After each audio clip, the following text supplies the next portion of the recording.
everything is starting to look up. I'm just treading lightly because I know what I got can be taken, and that's the toughest journey. You know what I'm saying?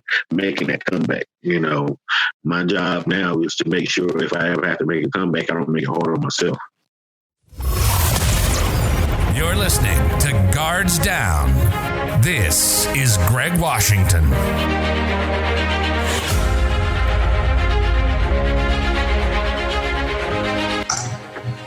Hey everyone, and welcome to the next episode of Guards Down. I have with me today one of my very good friends and a homeboy from way, way, way back in the day, Steve Davis. Steve.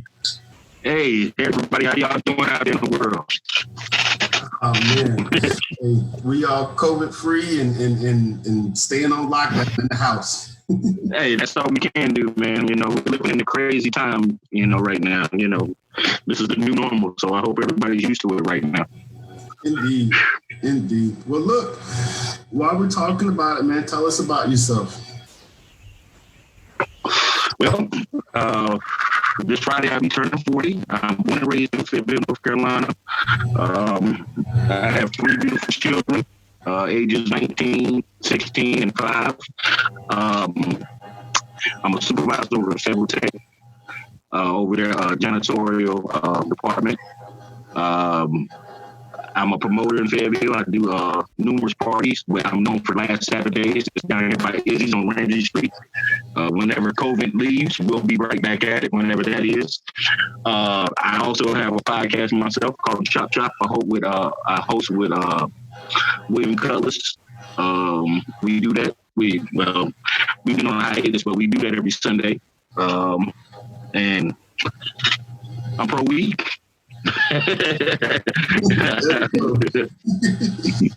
And look, I'm all with it, man. Everything about being holistic and natural. And ain't nothing wrong with it on my end. All right, well, look, of course, with this, we're talking about how different cultures deal with trauma and grief. And we're trying to put some tools in somebody's toolkit so they can use and take them. So they get something out of this show. And, so however it goes, man, we just gonna roll with it, all right? Hey, let's do it. All right. Well, look, the first question I like to ask is, did your parents teach you how to deal with trauma and grief growing up? Your parents or anyone around you? Well, I want to say that we all learned on the fly. In December of 1988, my father tragically passed away from a heart attack, unexpectedly, of course. And that really changed the face of our family and the dynamics.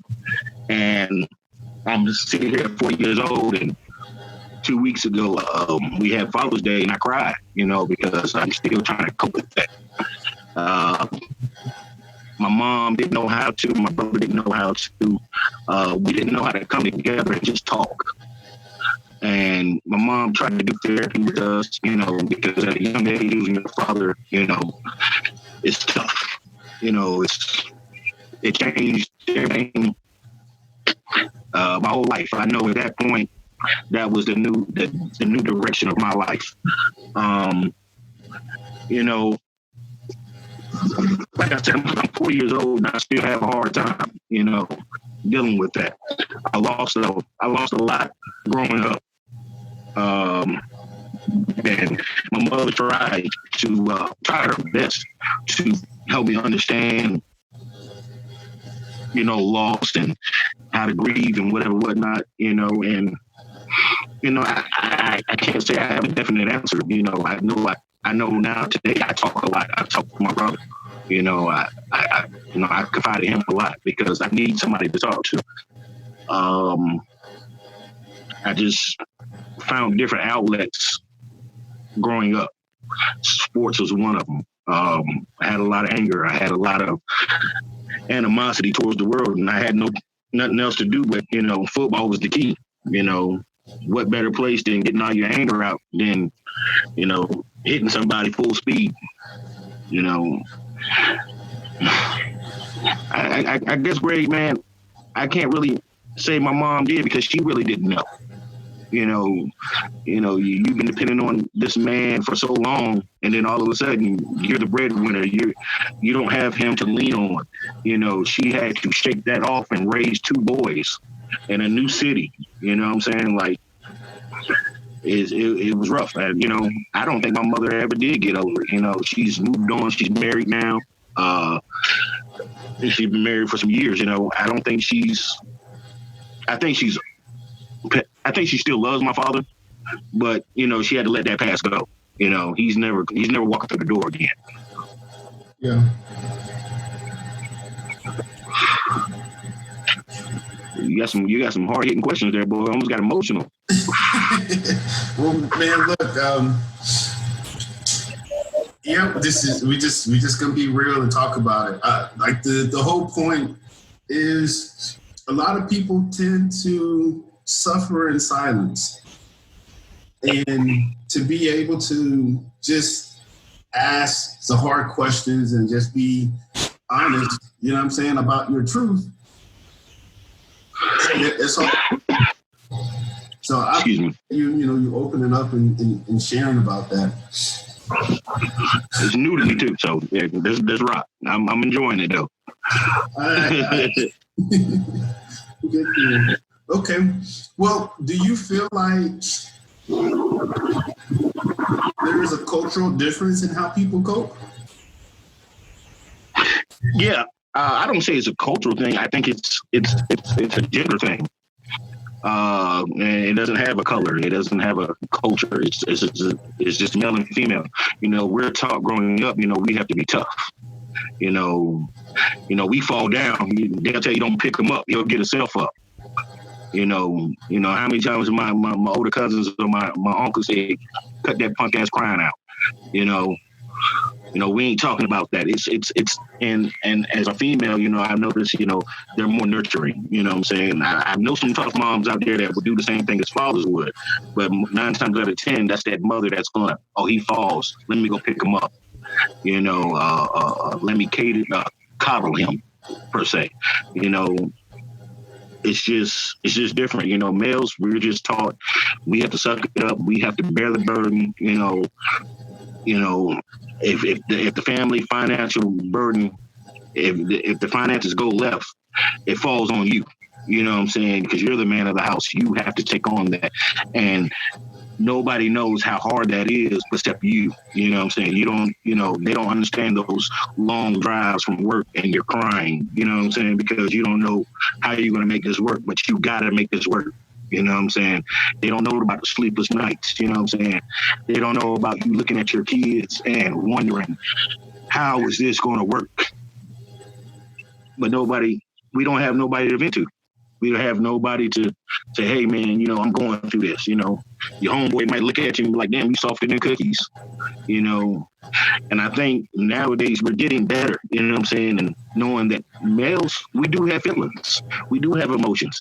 It's just we have to pick a time and a place to express that because, one, you're a man. Nobody wants to look weak out there. You know what I'm saying? And I'm sorry, but the world is full of predators, and they prey on the weak. So you have to have that Superman on your chest, And women, they're like the strongest creatures ever. They give birth, they raise the children that we make, that we leave behind, they go through a lot and they don't get enough credit, and I know a lot of single mothers, and, I may not agree on the way they're raising their child or how they're dealing with situations, but they're doing the best they know how. Yeah. And you have to take that. Yeah. It's very, go ahead. Giving credit to women and their strength. I agree with you.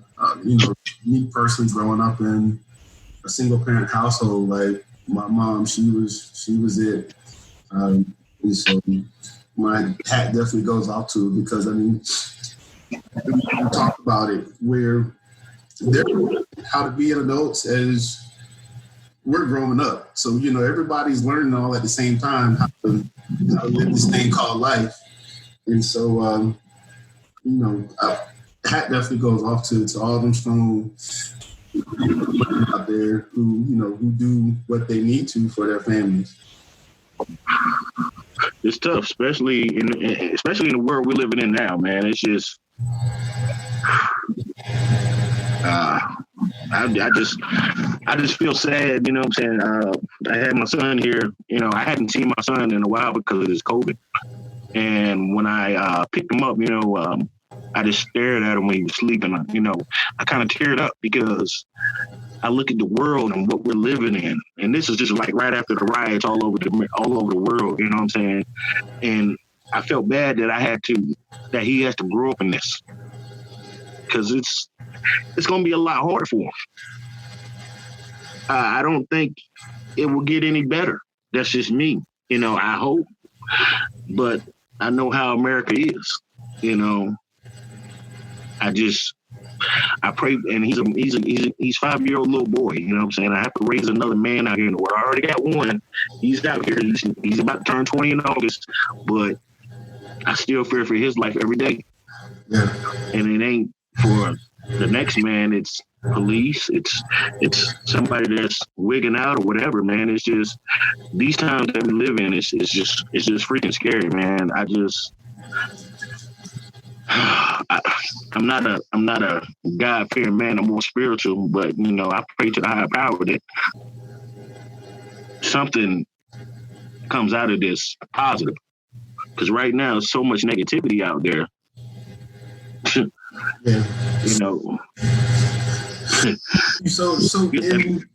in recognizing that part of it, the fear of leaving your kids to the world and knowing that there's so much negativity out there, and just having lost your dad at an early age and having to, see your mom, of course, raise y'all and being in a new city.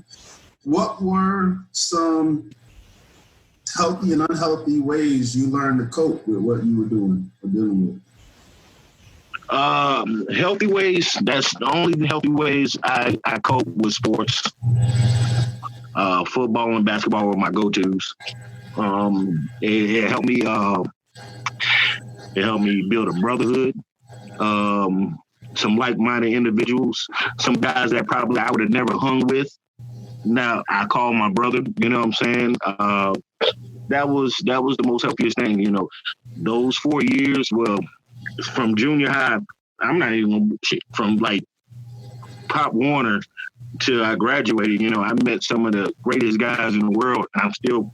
I'm blessed that I'm still friends with these guys to this day, And the negativity part about it is, when I was growing up, I started smoking weed at 15, y'all might not have known this, but, I was selling drugs when we was playing football. I got it out the mud. I had some personal things in my house that, and going on in my house that, wasn't all peaches and cream. So I had to get it on my own. I was drinking young age. We were young wildcats, man. You know what I'm saying? Like growing up in the mid '90s, the late '90s, we were like 15, going on 23. We were doing grown men stuff, and just hanging around the wrong. I wouldn't say wrong, but because I don't see. I look at people that do things differently. I look at it as they have to do what they have to do. I don't judge you. I can't. And I hang around those individuals. I still see those individuals, all in all, what I should have been doing, Greg, was getting with you guys on the weekends, going to practice, getting extra work in, doing the little things I can do. Because believe it or not, I had dreams of going to college. I looked at all you guys, KT, you, Kim, Terrence, everybody that went to college and played and played ball. You know what I'm saying? You got to go to the next level. And I envied y'all because I know I fucked it up because of certain situations in my life and how I cope with things. I made bad decisions. Mhm. And hindsight 2020, like, I shouldn't have never started smoking weed. I shouldn't have sold drugs. You know, I should have just been focused on school and sports. You know, and that's it. And Did maybe you a feel little like you bit had of, to? huh? Did you feel like you had to do those things? I didn't feel like I had to. No.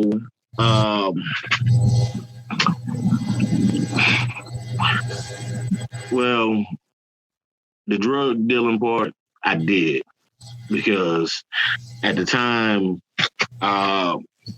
you know, me and my mother wasn't at the best of terms, and she was basically just, you know, you got to get it on your own type shit. You know, I had a little job at Blockbuster, whatever, whatnot, but that's, you know what I'm saying, $275 after 2 weeks. You know what I'm saying? Even though this is 1997, 98, still, what, $275? What? That's a pair of shoes. 2 pair of shoes back in the 90s. I'm done. You know, I needed extra money. I wanted to look fly. You know what I'm saying? I wanted to eat it, you know, eat good. You know, I wanted those things. Did I have a choice? I did, and I made the wrong choice. You know, I saw the limelight. I saw these boys out there. I seen them with the gold chains. I seen them with the fresh shades on their feet. I wanted that.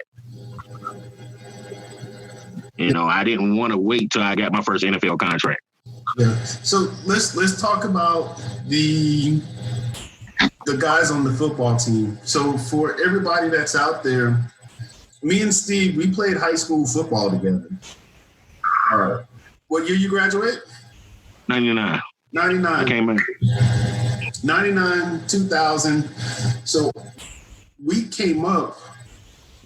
That was Big Brother to me, right? Everything you see, like those seniors do, how they pursue things on the field, and you know how they ran stuff at school. Like those were the person that you wanted to be around. That's Big Brother. They was gonna look out for you. So, and then just being on the football team in itself, you had your own special brotherhood, right? Or clique in itself. So, you know, you mentioned some names earlier. Speak on your experience with high school football. And Man, football in general, and all those guys. I'm gonna be honest, man. Football, I use football analogies all through my life, man. That's how much the sport and the brotherhood means to me. You know, there's, you know, I have really like 4 best friends. You know what I'm saying? Like real guys that, you know, I believe my kids with. If I die, I know they will take care of them. Blah, blah, blah. You know, that's Terrence Gary. That's KT Stovall. That's Kevin Ashby. And most importantly, Abraham Castillo. And like, I still see guys that we played with, you know, I might not speak to them or see them every day, but man, that feeling comes back, man. Like, you're my bro. You know, you remember Keith Bates? Yeah. Okay, Keith Bates is a cop. Okay. One, from what my lifestyle growing up with, I cannot be friends with Keith Bates on Facebook. I'm sorry. I'm sorry, folks out there, but I just don't mess with the police. I don't associate with them at all. Now, me and Keith, we had a conversation, you know what I'm saying? And I told him, I was like, man, I'm gonna be honest with you, you're my bro. I said, I love you as a brother. I said, but the profession and the way the world is right now, I can't really rock with you like that because of what my people are going through. You know, I said, you chose a life of being law enforcement, you know, and for me, law enforcement has done nothing for me or anybody that I'm associated with. You know, I don't know countless times if I've been harassed or whatever, whatnot, but that's another story for another day. And I told Keith, I said, Keith, I love you. I said, don't get me wrong, but I just can't associate with you, bro. I said, you're on the other side. You know what I'm saying? Like, you may feel a certain way, but the way that you feel, you can't feel that way because of I don't see you as Keith Bates. I see you as Blue. You know, I'm sorry. I said, you're just like a brother to me that just you're on the other side. But I still love Keith. I have no animosity towards Keith. You know what I'm saying? If I see him out, I'll wave at him. I won't go up and speak to him. I'm not going to just ignore him like he doesn't exist. But, and like PJ is a CEO. You know that, right? He's like the shortest CEO ever. You know, I love PJ to death. I'm like, man, you know, I can't be at damn scene with your old police ass. I love you to death, but man, no. I'm sorry. But that experience, man, besides that experience with you guys, I met some wonderful individuals. I met some crazy characters. You know, rest in peace, Mike Warren. I generally like love you guys. Like, you know, even when, you know, we might have a disagreement, but, you know, just like me and you, we come back, you know what I'm saying? Hey, look, let's talk about this. You know what I'm saying? I bled with y'all, man. Them 2-a-days, them hot ass summers, staying in the gym, can't go nowhere. You know, those Saturday mornings, county fair. Look, you went to the county fair with me, man. Hey, look, I took a bullet for you, bro, because that was. I don't know what college life was like. I probably couldn't handle that. I probably like, coach, just call me when it's game time. But that county fair, we went to the county fair together, man. Y'all, my brothers of war, man. You know what I'm saying? Like, if I got it, y'all got it. You know what I'm saying? Like, the best time of my life. The best time of my life. And only thing that killed me is, one, I never got to the playoffs. Two, y'all didn't win state. That's it. We gotta blame. That's it. Gotta blame Mike Lewis for that. Gotta blame Mike Lewis. Every time I see him.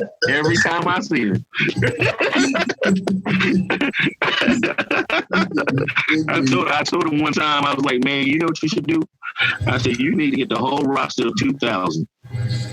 And you need to send out goddamn on championship rings that says uncrowned champs. And you don't get one. You just send it to everybody else. And put on the engrave it and say, my bad. That's all you got to do. Indeed. But look, you hit on two really great points. So let's talk about racism, but generational trauma. So there's always two sides to a coin when dealing with racism. You have the oppressor and the oppressed. And so kind of like how you spoke with PJ and with Keith Bates, you know, how you don't mess with them because of, you know, what their profession are and what they do now. And, you know, understanding that, yes, in this day and age, is police brutality, and a Black man is 2.5 times more likely to die from police brutality than anyone else. And so you mentioned it earlier, you know, with your kids about leaving them in a world where they cannot be protected and safe. So let's talk about generational trauma when it comes to racism. What were you told? What caused you to have this fear, not only for yourself, but for your kids?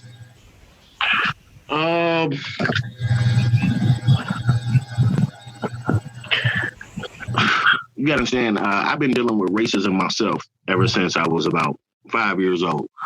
My dad was stationed in Joliet, Illinois. We had just came from Germany. Moved into this town called Elwood, right outside of Joliet, where all the Army people stayed. One thing that we noticed, me and my brother are the only people of color. I'm not tripping, you know what I'm saying, because I'm 5. I don't know no better, you know what I'm saying? I don't know no better. I just see kids. I don't see color. So we get to school,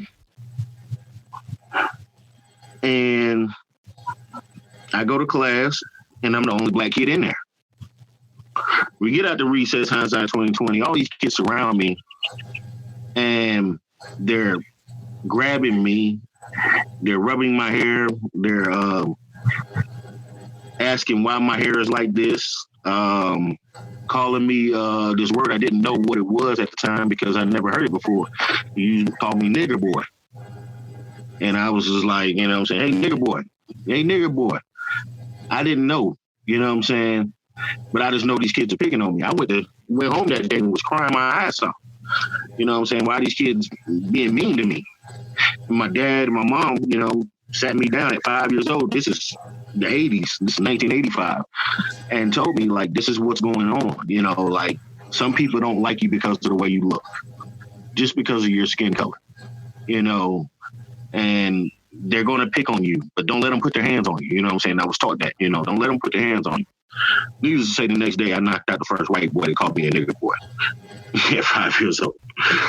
But that's where it started off with me. But my experience, man, growing up just in Fayetteville, man, I've had numerous occasions where I've had dealt with Cumberland County Sheriff and Cumberland County Police Department. And if anybody doesn't know, out here, we do have two separate entities of the police force out here. We have the Sheriff's Department and we have the Fayetteville PD. And I'm going to be honest with you. Oh, excuse me, and Spring Lake PD too, and Hope Mills. I've never had to deal with Hope Mills, but all three of those before, Spring Lake, Sheriffs, and the PD, all of them. And all experience, except like 3. And I've had numerous occasions, have been like, yo, face down, slammed against the car, you know what I'm saying? Where you going? You look like a suspect, hold up right here. You know, it's, you know, yes, a cop has put his hands on me, but this is the 90s, you know what I'm saying, where, you know, that's hearsay. Ain't nobody cams, ain't no cameras around here.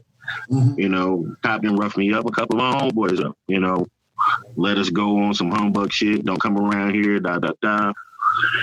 And now they're, you know, you can't even reach for your wallet these days. You can't even reach in your glove compartment to get your registration. You can't adjust your mirror. You know what I'm saying? You're basically frozen in your car when a cop comes behind you because 1, he's already on high alert. 2, he's already got one in the chamber and he's already got his hand on his waist. You know what I'm saying? So you're already a threat and you haven't even done nothing but comply. So yes, I do fear for my kids. You know what I'm saying? Like, this has been going on for years and decades. You know, I don't want my sons to be a statistic because he feared for his life or my son fits the description. You know, we've been going through that for so long, and that could be my son. That could be your son. It could be anybody's son. So yeah, I fear, man. I'm sorry. And my biggest fear is what my grandfather told me right now. He told me before, you know, my grandfather's not here anymore. But he said, oh, hold on 1 second, Greg. Hold on. I'm going to get some light. Hold up. Okay. Hold on. Okay, go ahead. Yeah, my grandfather told me, he said, the worst thing that happened in America was the KKK taking off their mask. And I was like, why? And I didn't understand. And he was like, you know why? Because now the KKK is your district attorney. Now he's your sheriff. He's your local ice cream man. He's the manager at goddamn Burger King. The KKK is everywhere. We can't see him. And that racism still runs deep, especially in the South. Yeah. You know, it's scary. I don't want my son to be on a dark road one night and get pulled over. And I get a phone call and said, hey, your son, was tragically killed in a, what they would call routine traffic stop. So tell me this. You have a son almost going on 20, and then of course you have a 5-year-old. So what do you teach them about dealing with racism and about dealing with trauma and grief? Well, dealing with racism, my 5-year-old, my son, my oldest son, he's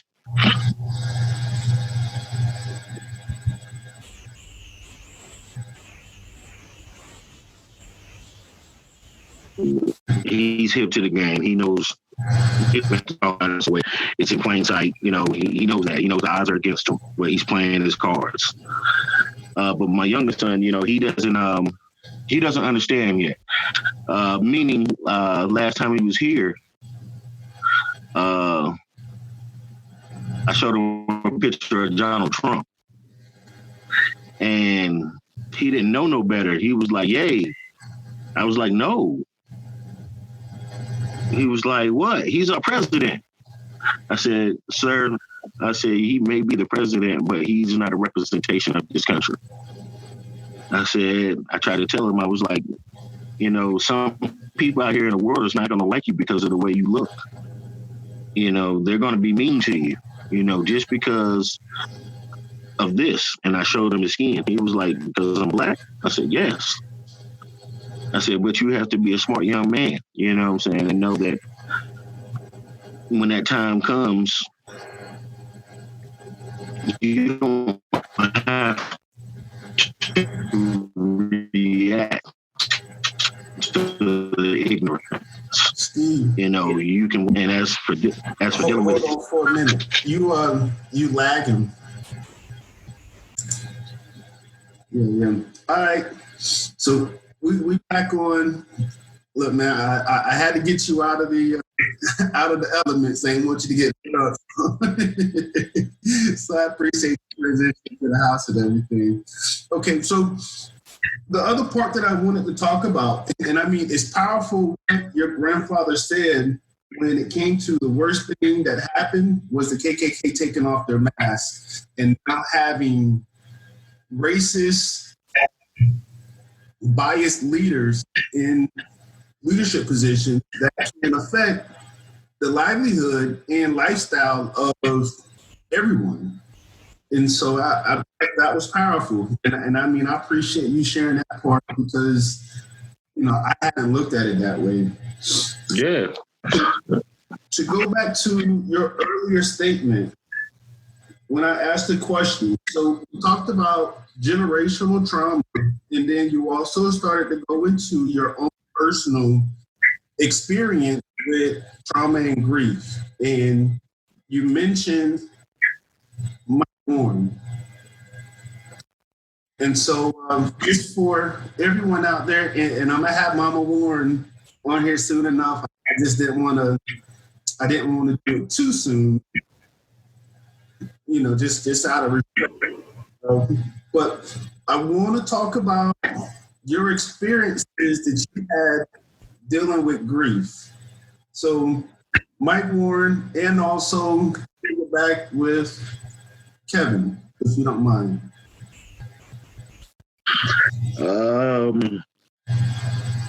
Mike was tough. Very unexpected, man. Kim Carruthers gave me the phone call. And I was in disbelief. I was like, how, why, when, where, how, asking the simple questions that anybody does. And it didn't really hit me until like the days were getting close to the funeral. And I don't know who was sharing some photos of Mike, and I just started reminiscing, and it was this excuse me, hold up. Take your time. So with Mike and I'll start to share as well. Mike and PJ and Brandon Ahilla were some of the first guys I played football with at the age of 9 when we were doing Pop Warner. And so to grow up with them in football, and like you said, you build this friendship because you guys are blood, sweat, tears, pushing yourselves to the max and beating up on each other, you know what I'm saying, for 3 or 4 hours out the day each day. You form this incredible bond. And so to play football in rec and then in high school and to see each other at our best, and we all had that one mission and goal, that one purpose was to win the game and putting everything on the line for your brother next to you. And to now have to come to terms with this person that I grew up with, that I watched grow and develop right along with me. I'm now having to pick his casket up, carry it, and put him in the ground. I was with you, man. I hurt because that was my brother. That was, I mean, you couldn't tell me no different. And regardless of the color, because Mike Warren, you guys don't, he was white. And comes from a very well-off family. His mom and dad were like pinnacle leaders in the school with the donations, and his mom volunteering, just being there. They helped make that experience better. And I also remember you speaking on Mama Warren at the funeral, because she was one of the ladies that, during that time frame, like, helped you and also helped out James Chance. And man, like, it hurts. Yeah. Deeply. When I was riding to the funeral, I was bawling. Because my senior year, man, I had one fucking good, I'm talking about the fucking best game of my goddamn own life. When I say the best game of my life, that was the Terry Sanford game, homecoming. We beat them niggas 7-6 at homecoming. And I balled the fuck out. I don't know what kind of weed I had in me. My grandfather was in the audience, you know what I'm saying? It was just a good game. But after the game, Mike came up to me and he gave me the biggest hug ever. You know what I'm saying? And he was like, "Man, I love you, man." He was like, and I made a game in the Chaco too. And he was like, "I love you."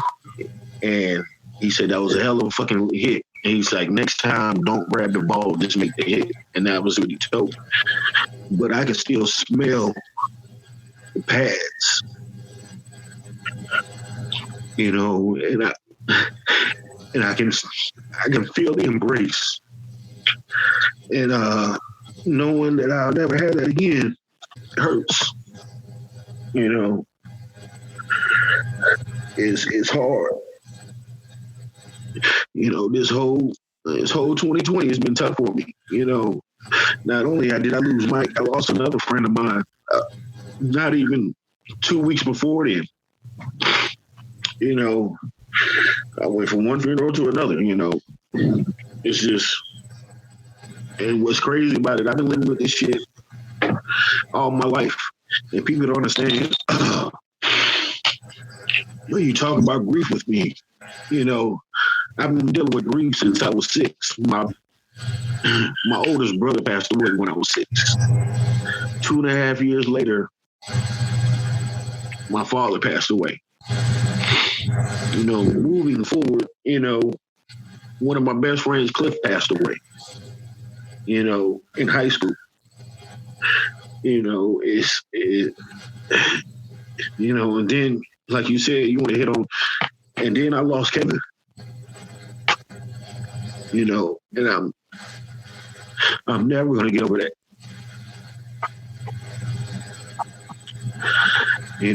That was just one of those moments where you feel like you should have just been there, and it would have changed everything.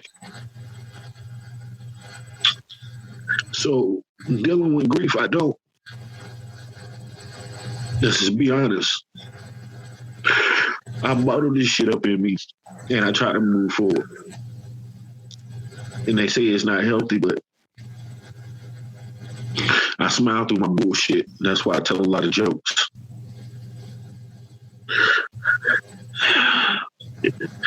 Deep down, I carry a lot. But I just don't show it. It goes back to that, you were taught to carry the burden. So, I guess if you want to answer that question, I ain't the man that can give you that, because I have yet to understand and deal with it. Because everybody that's been taken from me was great people.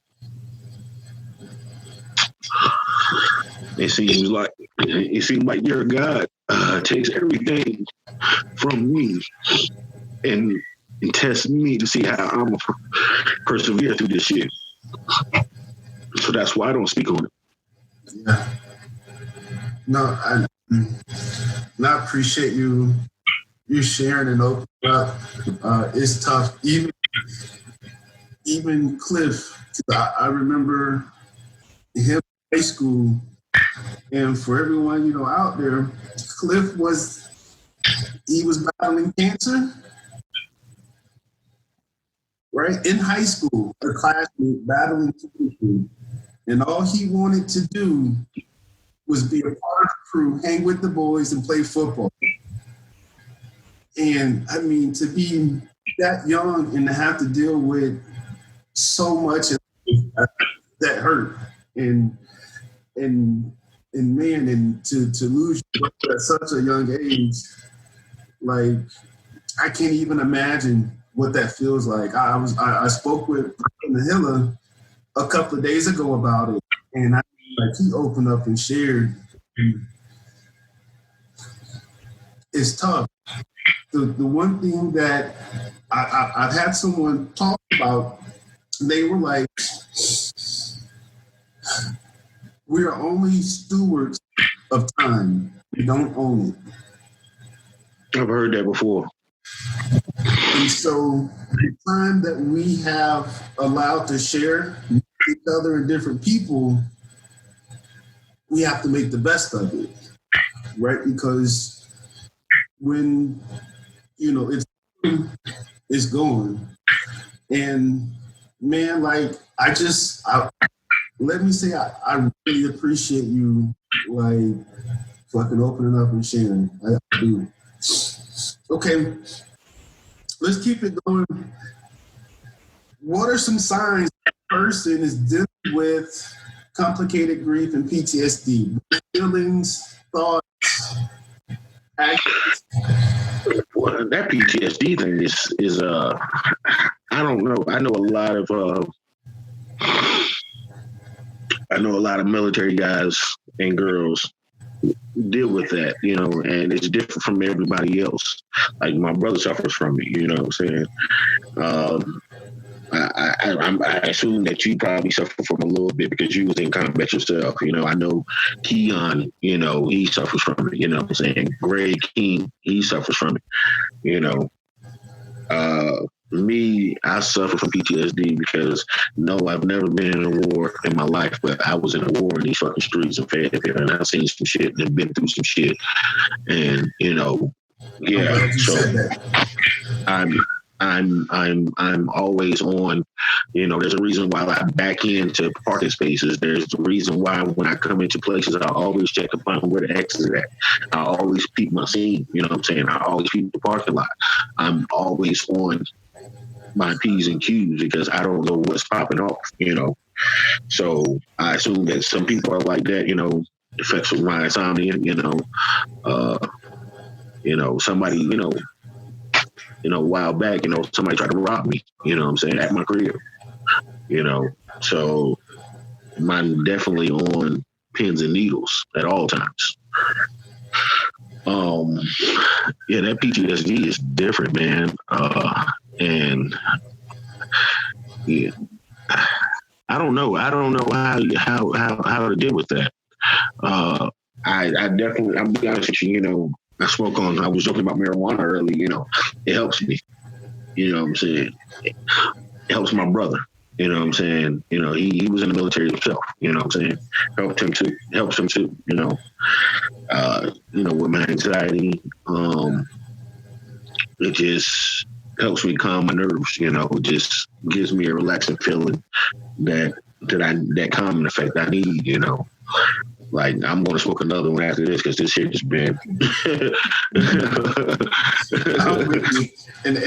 I'm completely in support of marijuana because, one, it's natural. Yes. And two, it actually helps. So dealing with anxiety, dealing with depression, insomnia, it's going to help. So, like, I'm pro marijuana in cannabis. And be honest, what I'm saying, growing up, like you said, y'all just saw the clown Steve, the athlete Steve, the asshole Steve, y'all saw all that. But I suffered for all three of those, what I'm saying? As a young kid, I told a motherfucker I have not probably got a good night's sleep in like 40 years, it seems like. And I definitely deal with depression, and to this day I do, and I don't take any antidepressants. I don't believe in the USDA. I don't believe in all them drugs, with side effects. I just don't do it. I'd rather do natural remedies, herbs, marijuana, teas, things of that nature. I like natural. I like natural remedies, what I'm saying? I feel like it's better. I know it's better, what I'm saying? Anything that's man-made, I don't want it. That's why anybody ever asks me, like, you ever did drugs? Fuck no. I only smoke weed. Weed is not a drug. Cocaine, Molly, all that other shit, that's drugs because that's made by man. That's a man-made. I don't want no parts of it. Most drugs I will fucking take is probably an aspirin and maybe some Z-Quil. I'm really honest, man. I don't. You know what I'm saying? Like when I get sick, man, I don't, you know what I'm saying? I take me some NyQuil and that's it. You know what I'm saying? That only reason because one, I got alcohol, and two, it'll knock you the hell out. So I'm doing two good things. So yeah. I got you. Yeah, man. That's good. Okay. So, and you answered the question, and I appreciate that. So, when you talk about high alert, insomnia, anxiousness, all P's and Q's are signs that someone is dealing with PTSD. What are some signs that a person is dealing with grief? That's a hard question, Greg, because people deal with it in so many different ways.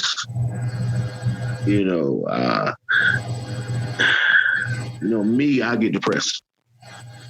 I will go into depression. I can't, especially if it's somebody I care about. I'm gonna be in the phone. You know what I'm saying? I seen my brother. You know what I'm saying? How he dealt with my dad's death was through sports. He just stayed outside playing basketball. He was just hooping the whole time. My brother couldn't even go to my dad's funeral. You know what I'm saying? He couldn't work. He was playing ball with one of the neighbors when we left. He was like he wasn't going. You know what I'm saying? That's how he dealt with it. I've seen people deal with it through eating. I've seen people deal with it badly, do drugs and alcohol, try to drink that pain away. I've been there. When Kevin Smalls died, for the first 3 days, I stayed drunk. I stayed drunk. I stayed high. You know, I didn't go to work. I called out because I couldn't. That was my friend. That was my brother. I felt like a part of me died. I didn't know how to handle that shit. So I stayed drunk. I stayed high. You know what I'm saying? I was going through bottles. You know, and at the time, you know, Mashika brother, Kevin Small's wife, me and him were staying together. You know what I'm saying? We were roommates. You know what I'm saying? So he's the one that broke the news to me. So, you know, immediately it didn't do anything for me. You know what I'm saying? It suppressed the real feelings that I was having, you know, so it wasn't a good look. But that's just several days that I know that people deal with things, you know. It depends on the person. You know, I can't speak for everybody. You know, as for myself, you know, I get depressed. You know what I'm saying? I'm smoking a hell of a lot of weed now. You know what I'm saying? I'm just going to just be in my own world and think, cry. You know, ask the simple question like why, when, where, and how. You know, I always question. Say never question, but I have to, especially when it's a good person. You know what I'm saying? Why does that person have to go when I'm sorry to say, when y'all commander in chief was sitting around here, take that motherfucker. Why take him? You know what I'm saying? This is a good dude. That's a bad dude. You know.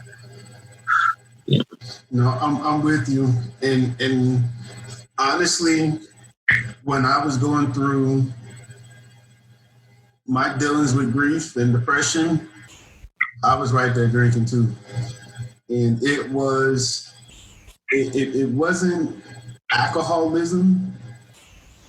I just wanted to numb the pain and stop the thought. And I remember being told, oh, well, one of the things that I did, I held on to the guilt, I held on to the pain, all of these memories of, you know, like it should have been me. Why did, like you said, why did this person have to die? And I felt like I had to wear my grief like a badge of honor. Because if I didn't, then I wasn't really grieving the person. Right. So it took me a long time to understand that I can grieve the person, still live my life. And so I used to drink because I wanted to forget the pain. And then I started to drink too much to where I was forgetting everything. It'll get a hold of you, bro. It'll get a hold of you.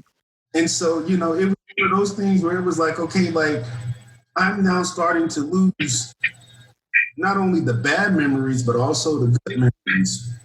I need to figure this shit out. And so, you know, like I had to go into, and I always say that self-discipline equates to self-love. And so when I drink, I like to drink for fun. I like to drink to relax. I don't drink when I'm trying to problem solve, I mean, like my own shit. And so if you ever get to that point where I am drinking because, you know, I'm trying to, you know, deal with some issues, that's when I say, all right, well, for, you know, 3 months, a month, 6 months, I'm not going to drink. I'm a practice self-discipline, and I'm not doing it. And so, you know, I make it a point to where I don't use things as a crutch. But also,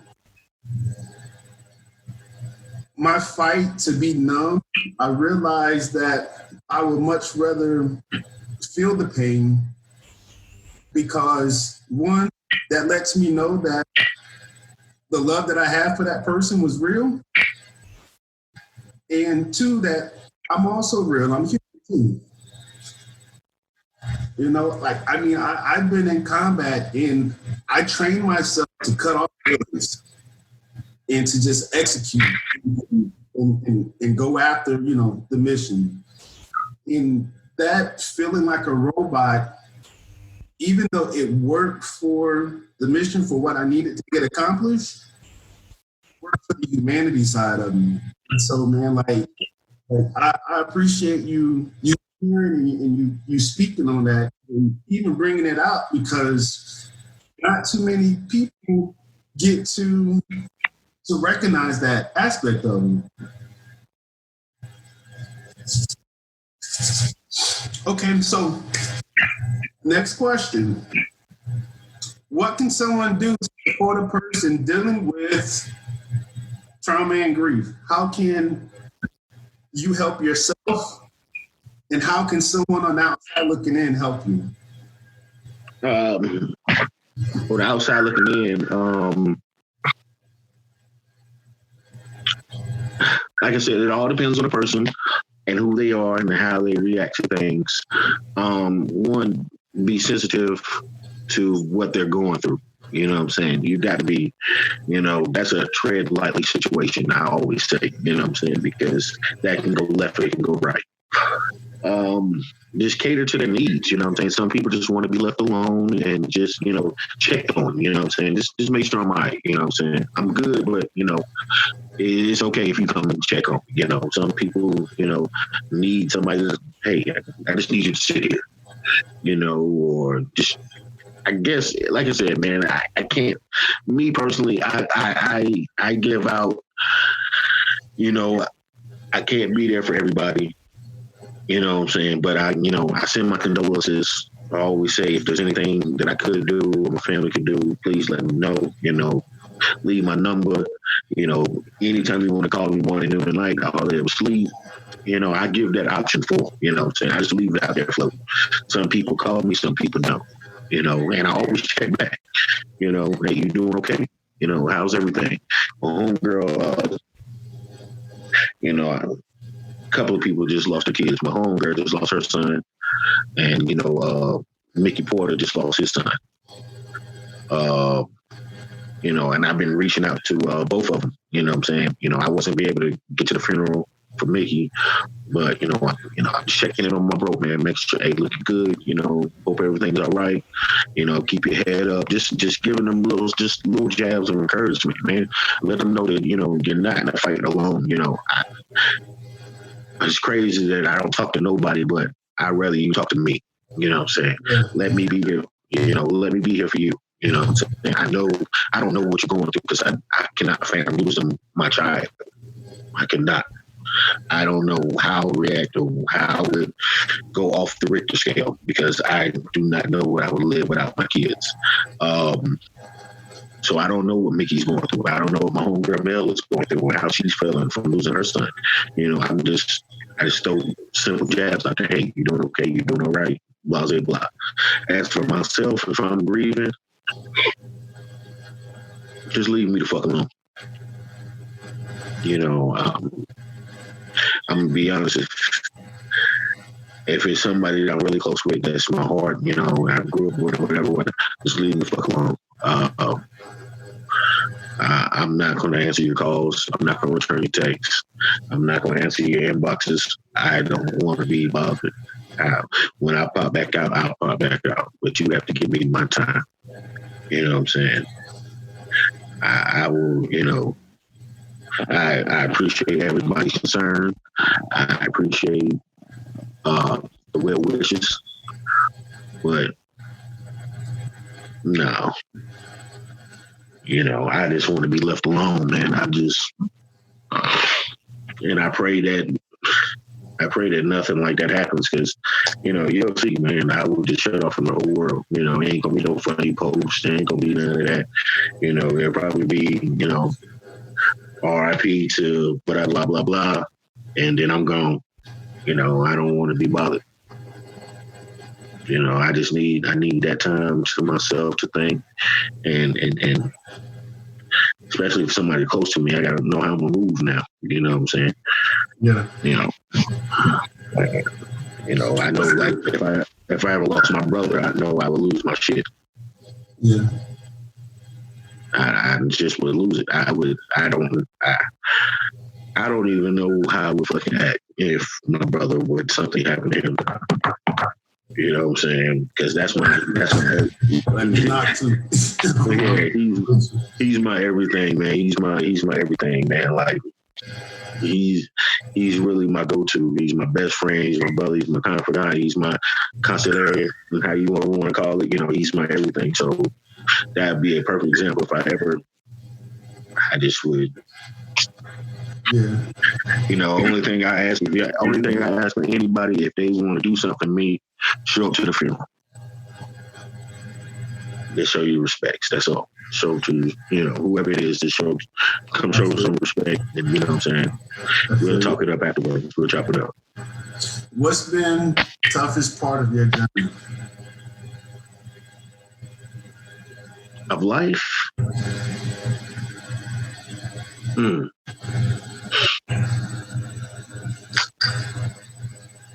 I guess the comebacks, man. You know, my life ain't been sweet. I've sustained, and I've had how can I put it? I've had great times and I've had bad times, and sometimes the bad times outweigh the good times. And those comebacks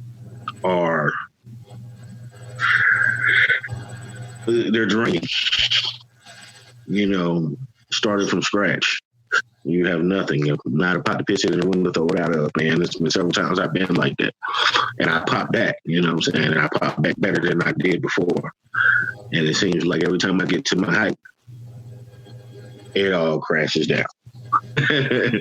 it always seems like that. You know, this COVID shit is a perfect example. It's something I couldn't control. But, you know, I was the height, you know, of party promoting. You know what I'm saying? I was making good money doing this shit. You know, we just started doing day parties in Fayetteville, and it was about to be a thing. You know, and then COVID happened, and then, you know, my job let me go. And it was just these last 3 months have been hell. You know, through the help of some good friends of mine, you know, I don't know what I do, you know what I'm saying? And now that, you know, everything is starting to look up, you know, I'm just treading lightly because I know what I got can be taken. And that's the toughest journey, you know what I'm saying? Making that comeback, you know. My job now is to make sure if I ever have to make a comeback, I don't make it hard on myself. That's all. I like that, man. The comeback is being the tough part of the journey. Being able to pick yourself up, receive help from those that, you know, you open up to, and get back going. So everybody deals with the process of trauma and grief and trying to process it. And so, you know, there's an old saying that hurt people hurt people. So what now? I said there's an old saying that hurt people hurt people. Hurt people hurt people. I haven't heard that before. Yeah. And so, you know, the process of trying to deal with your trauma and grief, have you hurt other people, and how did you make amends? And Hurt them. How did you make amends? Hurt their feelings? Hurt people hurt people. I'm trying to, like you saying, I hurt somebody's feelings? So if I got hurt, and because I'm upset, because I'm down, because I feel some kind of way, I'm in turn push off my negative energy onto you. Oh no. I don't know. I don't. I had never done that. I'm gonna be honest. I just no. Like I said, man, when I'm grieving and going through something, you know, I just want to be left alone, you know. And most people, you know, I tell them that, you know, just leave me alone, and they usually just, okay, you know, whenever you're here, whatever you need us, we're here, you know what I'm saying? And I'll be like, I appreciate that, you know. I never had to get the fuck off me, you know what I'm saying? I don't need you, mom. Blah.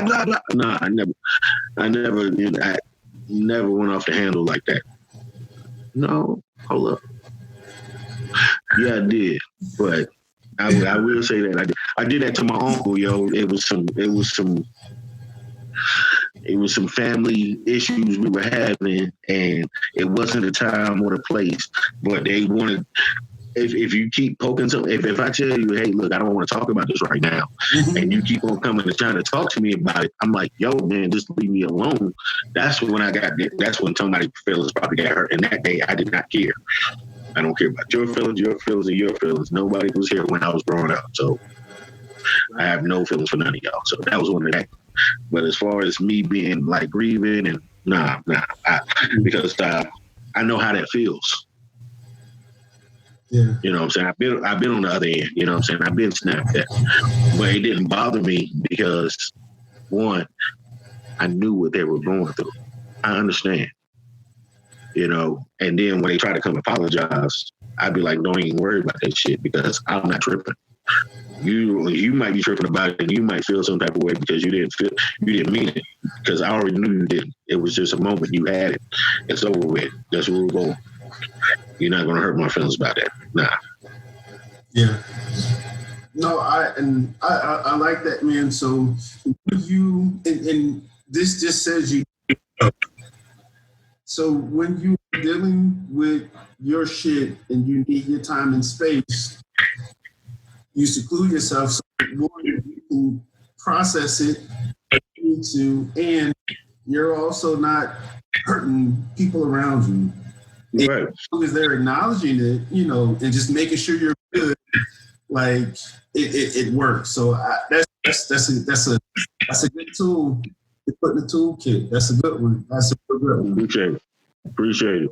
You know, for people out there, we're not saying go seclude yourself to the point where nobody knows what you're doing or what you're going through. You know, you just need your space. Making sure, hey, yeah, I'm good. I just need space. So yeah, I like that. I like that. Okay. So what kept you going when you wanted to give up? My kids, man, of course. It's nothing else. It's just my kids. There's no other answer.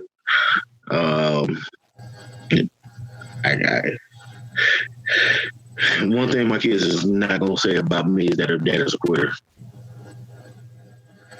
So I'm not gonna quit. I'm not gonna stop. You know, I love money. You know what I'm saying? I always say MOE, money over everything, and they say money over, that means money over kids. Now, and when I say money over everything, that means I'm getting my money so my kids can have everything. And that's the mentality I got. So when I don't have like 3 cents in my bank account and I have nothing to turn to, when I feel like saying fuck the world, I know I got kids to raise. I know that it's my job. I have to set the example. You know what I'm saying? Dad had it rough, but dad made it work. So that's my motivation over everything. My kids, man. I just want, like I had an interview the other day. He was like, "What is your success?" My success is my kids. Because if I raise them right and do right and they become successful, that makes me successful. Because they're supposed to surpass me anyways. I want my kids to do far better than what I can possibly imagine. So if I can get them to that level, then I'm successful. Got you. Okay, that makes sense. That makes perfect sense. And that's kind of been the common thread, is that your kids or your significant other is what kept you going. And to be able to want to not leave them in such a cold world, right? Or help them get into a better state. That's, you know, a big focus. Okay, so of course, when you're dealing with trauma and grief, you have both, and we talked about the healthy and unhealthy ways of coping, right? So what has caused you to correct some of your destructive behaviors? What you mean? What's caused you to correct some of your destructive behaviors? Am I correct? Oh, I'm old. That's why I can't be out here doing the same shit I was doing when I was 17. Let's just keep it a band. Like I said, we was young wildcats growing up, but now I'm old, man. And I'm wiser. I know there's better ways in life to doing what I used to do. And I don't knock anybody that used to do that and get how they live. I don't, but I hope they are smart enough to turn it into something and, just not live off of what you're doing. Get you a couple of businesses, get you a couple of buildings, get you some property, invest, some cryptocurrency, do something, I should be a goddamn financial advisor for Dope Boys. That's what I need to be doing. That's what I need to be doing, That's what I need to be doing. But for real, it's just,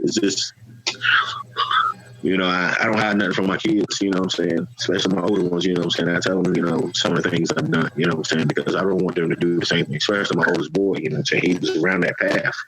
So he was going to go that way. But now I love that dude, man. He's working, he's trying to get into the military, he's handling these things like a grown man. Like, I told him that shit at 19, I was working at Papa John's on Ramsey. I said, you out here, you working at Mountaineer making goddamn like $20 an hour. You know what I've been doing? Man, look here. At 19, 20 an hour. Bruh. Correct. What? So. Shoot.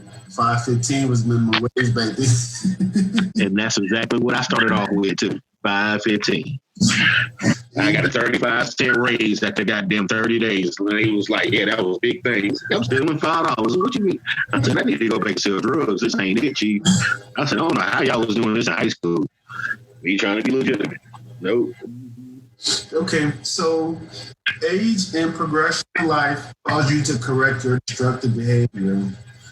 So let me ask you this. Do you think a person, or do you think you need to wait till you're in your darkest hour to make a change? No. No,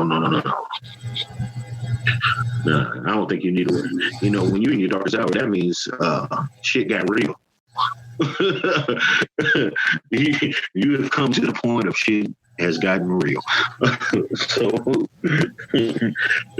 that is the point of like, yeah, I need to change this right now. Usually that's when you either goddamn in an orange jumpsuit, butt naked in jail. And you like, damn, shit, this ain't it, chief. You know what I'm saying? That's when, making a change, like I said, when I say, when you're doing those things, this is when you invest your funds. You know what I'm saying? If you're out here in the community doing your thing, you know what I'm saying, and you're making X amount of dollars, why not invest in property? Why not invest in this? You know what I'm saying? Get you a couple of businesses, you know what I'm saying? Start making your way out the game, or you don't have to do that. Make your money work for you. That's what I mean by that, that goes hand in hand. Yeah, you don't wait till your daughter's hour. When you at your height, that's when you start making your exit. Like, yo, this was just, I need to get to this point. Now to this point, now I can go to this point so I can get to this point. So don't wait till your darkest hour. You know what I'm saying? Me personally, if I can go back and do it all over again, shit, I wouldn't have done none of that shit. Only thing I would have did was smoke weed. I definitely was smoking. I'm sorry, but all the other shit, the things that I did, I will not speak on because we can't speak on. So let me ask you this. Right, through everything that you've done or been through and experienced, did you seek professional help? Did I do what? Did you seek professional help? No. I saw a shrink when I first moved back to Fayetteville because of my father passing away. I told you earlier. Yeah. But after that, no. Do I think I should have? or do I think I still need to? I'm probably sure that's where you're heading. Yes. Mental health is a especially in the Black community. The misconception is stupid to me. You know what I'm saying? Black men don't need to seek mental health. Yes, we do. We go through a lot. I think everybody should, check into their mental health. I don't think they should subscribe you with any kind of drugs or anything, but I think you go talk to them, tell them, it might show you different avenues, might tell you to do yoga or some shit, who knows? But yeah, I would love to, but current situation, I can't right now. They cost too much. And I don't think I should be paying. Look here, once I win the goddamn lottery, when they start running that back again, then I can afford the shrink I want. You know what I'm saying? I can fit that into my daily schedule. But until then, I gotta go to work. Got you. I got you. Okay. Well, what advice would you give your younger self? Pull out. That's what I would give them. Pull out. Nah, but that would be one of them, though. My younger self, if I can go back and tell younger me anything, I would tell my younger me, focus more on class. Focus everything on class. Perfect your craft. Switch positions.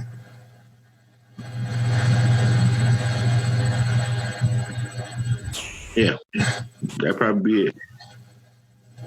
Focus on your craft. When you say switch positions, what do you mean? I should have never played DB. I should have played wide receiver. Got you. I got you. Okay. All right. Main question. Do you see your growth? Yes. I can definitely see, looking back, it's crazy you say that when we about to turn 40, you know what I'm saying? I look back in my life as a youngster, teenager, young adult, I've come a long way of the mental part of how I think.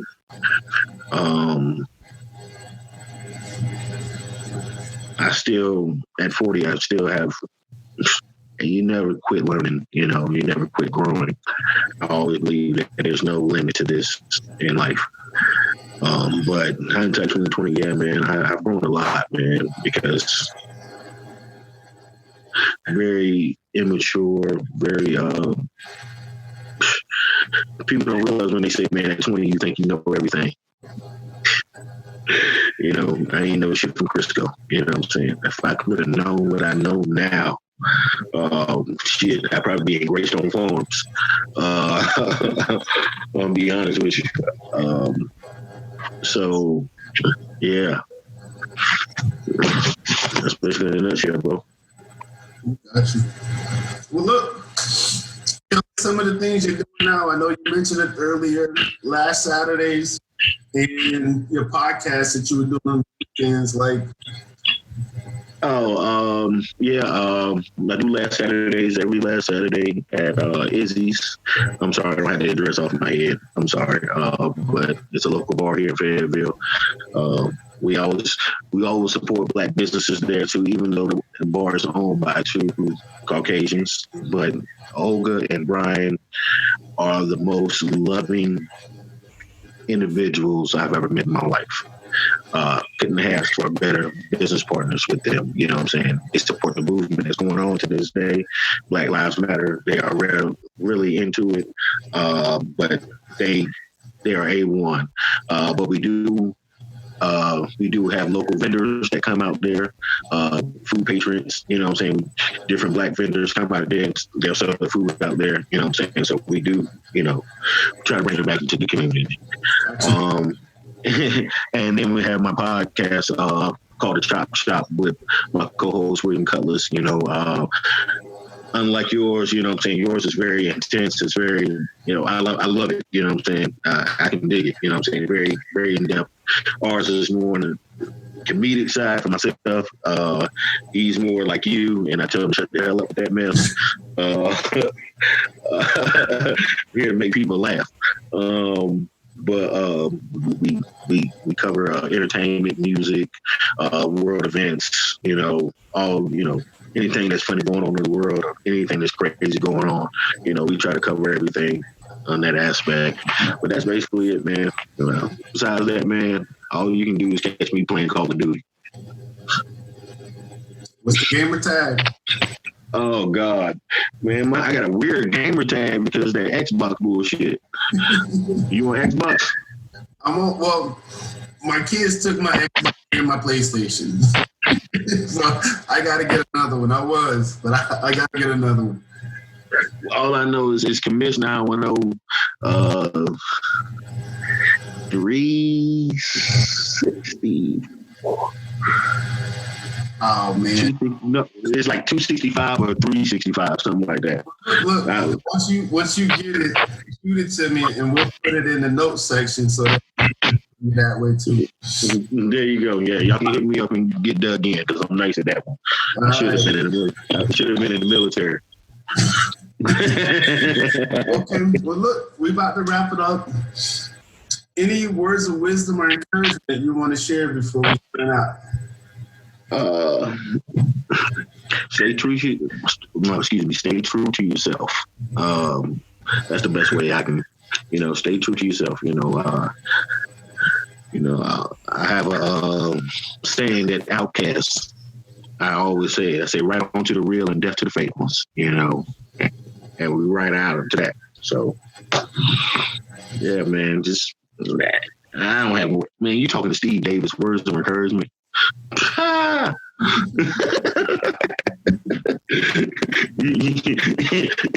Steve, you go trying to get too positive with me. No. Well, look, for everyone out there, I hope that you enjoyed this show. I definitely did. And I learned a lot, from my end. So, brother, I appreciate you sharing and opening up and doing all the things that you do. This is great. Hey, go ahead, brother. No, I was going to say, I appreciate being on your show, man, and thank you. You know what I'm saying? This was a new experience for me, and I truly, we said about 30 minutes, we going an hour and a half, and I enjoyed every minute of it, bro. I really did. Me too, man. Me too. So this is Greg and Steve telling you guys out there and gals to stay safe, stay focused, and stay engaged. We out. You've been listening to Guards Down with Greg Washington. PTSD and complicated grief are very real. About 8 out of every 100 people will have PTSD at some point in their lives. About 20 to 54% of people with complicated grief will simultaneously suffer from major depressive disorder. And that's why shows like this are hugely important. Raising awareness for PTSD and complicated grief.